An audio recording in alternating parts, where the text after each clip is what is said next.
Heureusement que Lamine Yamal était là ce soir. Parce que la seule bonne nouvelle du côté du FC Barcelone aujourd'hui, c'est que le gars il revient en forme. Il revient en forme, le pauvre latéral de Bruges n'a rien compris à sa vie aujourd'hui. Les ouvertures que Lamine Yamal lâchait étaient juste incroyables, les passes en profondeur pour Ferran Torres. Malheureusement pour lui, il a un attaquant qui sert à rien. S'il n'avait pas débloqué la situation aujourd'hui, le Barça se serait fait laver. Marcus Rashford aujourd'hui n'a servi à rien. De toute façon, comme je vous ai dit la dernière fois, lui et Ferran Torres associés, c'est le néant total. C'est vrai que ces derniers temps, il enchaîne des buts. Depuis son arrivée, voilà, il est très décisif. Mais ces 3 derniers matchs avec le FC Barcelone là, malgré qu'il était décisif, on a bien regardé les matchs, hein. Il n'était pas bon du tout. Et là, aujourd'hui, encore une fois, pas terrible. Beaucoup trop de déchets dans son jeu, il réplie pas trop, il gâche beaucoup trop d'occasions. Et en sachant qu'en pointe, vous avez déjà quelqu'un qui s'appelle Ferran Torres, qui a à peu près le même profil, les mêmes caractéristiques. Si lui aussi il commence à rater, comment vous vous en sortez? C'est normal que vous ayez du mal à marquer. Il a fallu que Lamine Yamal et Fermin Lopez se réveillent parce que oui, les amis, aujourd'hui, pour moi, du côté du FC Barcelone, c'est les deux vraiment qui ont été au top. Regardez le magnifique but que Lamine Yamal marque, combinaison avec Fermin Lopez dans un petit espace. Le gars, il rentre dans la surface et il place le ballon, ça rentre. Ce qui est drôle. On n'a pas assez profité.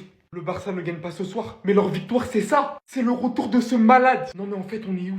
Je comprends pas, c'est lui qui est pas censé être à 100%. Expliquez-moi ça pourtant. Expliquez-moi ce but. Yamal qui vient se farcir toute la défense. Passe tout seul un nombre incalculable de défenseurs. Se permet de venir chez le gardien lui infliger ça. Le dernier but, mais j'en parle même pas. Au moment où il a envoyé ce tir de sa position favorite, pourquoi t'as l'impression que le monde du football s'arrête? Tellement effrayé de ce qu'il est capable de faire, même si pour le coup c'est dévié pleine lucarne gauche. Aujourd'hui, ce mec était tout seul contre 11. Il était obligé de casser des lignes en envoyant des passes du milieu de terrain comme ça. Et même comme ça, ses coéquipiers, certains n'arrivaient pas à marquer. Non, franchement, c'est vraiment une dinguerie de réaliser une telle performance, un tel match. Comment j'aurais trop le seum à sa place. Mais comme je vous ai dit, la victoire essentielle du Barça, c'est vraiment d'avoir récupéré ce joueur au final. Parce que des ajustements, il va y en avoir dans leur équipe. Ça se voit, il y a beaucoup de corrections à avoir. Et je pense pas qu'après ce match, Hansi Flick va rester sans rien faire. Lamine Yamal, en tout cas, ce soir, c'est vraiment d'un autre niveau. On attendait tous qu'ils se rencontrent. Les gars, oublions cette histoire de Ligue des Champions, Coupe du Roi, Championnat, nanana, nanana, nanana, nanana. Oublions tout ça.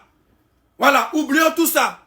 Une équipe qui n'a pas de sentiments, oublions tout ça. Une équipe qui ne pense pas à ses supporters, oublions tout ça. Une équipe qui n'a même pas de compassion, qui n'a même pas de la pitié pour ses supporters, oublions ça. Vous êtes des enfants, c'est Mougouli, c'est baiser qui vous intéresse. Mougouli, baiser, Mougouli, baiser. Ils ont des 18 ans, 19 ans, mais ils connaissent des bouquets. Comment taper à Woko, ils maîtrisent. Comment Mougou, ils maîtrisent. Ballon, c'est pas leur problème. Bruges, club belge. Il a dit club belge. Les Belges, même leur équipe nationale, ils font rien de bon. C'est leur club qui va venir vous stresser jusqu'à 3-3. Bruges marque 4e but. Grâce à VAR, ils ont annulé. Attendez, Satan vit au Barça quoi. Personne s'y attendait. Mais qu'est-ce que c'était que ce match? 70% vous avez dit? Mais attendez, je suis obligé de reparler de tout ce qui s'est passé dans ce match. Que des dingueries. Parce qu'il faut aussi parler de ce joueur de 21 ans, Forbes. Sa prestation, elle doit être en couverture du magazine Forbes, les gars. Déjà, dites-vous, en l'espace de 8 minutes, un partout. Forbes qui allume le bal avec une passe décisive. Ensuite, action, réaction. Fermin Lopez avec une superbe assiste pour Ferran Torres, un partout. On se dit, bon, on est parti sur des standards. Et c'est là où Lamine Yamal a commencé à se mettre en jambes. Petit à petit, on retrouvait le joyau du football, l'élu du football. Et au bout de 16 minutes, le Barça se fait encore piéger par un piège du hors-jeu. Mais il faut en parler du piège du hors-jeu. Voilà sur l'action du 2-1. 16e minute, hein. Regardez comment les Barcelonais sont hauts. Bah forcément, Forbes, le mec, il a 902 de vitesse. C'est Obafemi Martin qui remet Bruges devant. 2-1, on dit, ah, c'est chaud. Et là, deuxième mi-temps, on vit 2 minutes de folie. 3 minutes de folie. Venez pas me parler de Chesney, venez pas me parler d'Araujo, venez pas me parler des défenseurs, venez pas me parler d'un seul joueur du FC Barcelone ce soir. 3-3 face à Bruges, ça vous étonne? Moi, toujours pas. Et on passe à une faute de perdant. Heureusement qu'il lui prend pas le ballon. Ce soir, frérot, faut qu'on parle. Là, c'est pas tonton, c'est frérot. Parce que ça commence à faire beaucoup. Paris, vas-y, j'accepte. Champion d'Europe, très très fort. Luis Enrique, pressing, tout terrain. Allez, Séville, ça m'a fait mal au cœur. On perd 4-1. Je me suis dit, bon, ça va servir de leçon.